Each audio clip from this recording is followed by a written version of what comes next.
Spinoza ele vai falar de afetos ativos e de afetos passivos. A gente tem uma impressão tão grande pelo senso comum e pela história tradicional da filosofia, que em geral se confundem, né, que todo afeto intenso é necessariamente passional ou é necessariamente passivo. Eu sinto um afeto com intensidade, a ideia familiar tradicional do senso comum e, não à toa, da história da filosofia, é de que eu vou sucumbir a essa intensidade.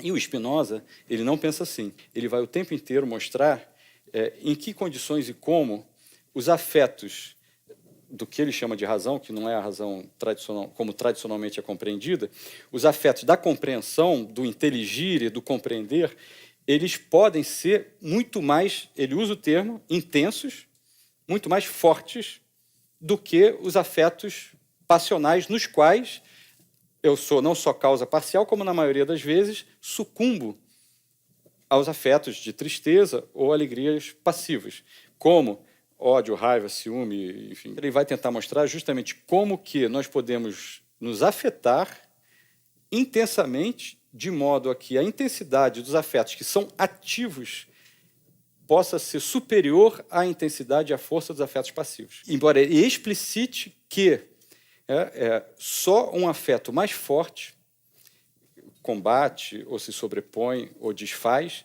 um outro afeto.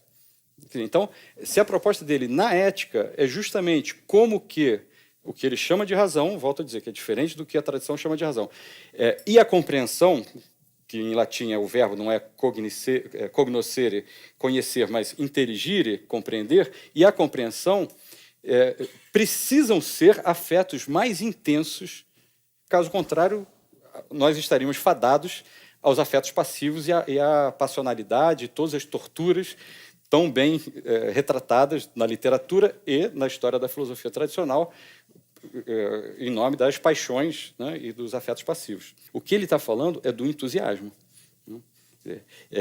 Ele não está criticando a intensidade dos afetos. Ele está dizendo que o que a gente pode chamar de entusiasmo, que os afetos ativos, aqueles que se explicam pela minha própria potência, e não como reação e defesa a uma ameaça ou a uma motivação externa, né? Aqueles que se explicam pela minha própria potência, eles podem ser intensos e eles só se sobrepõem às defesas psíquicas, ao medo, às ameaças, quando eles são mais intensos do que os afetos passivos.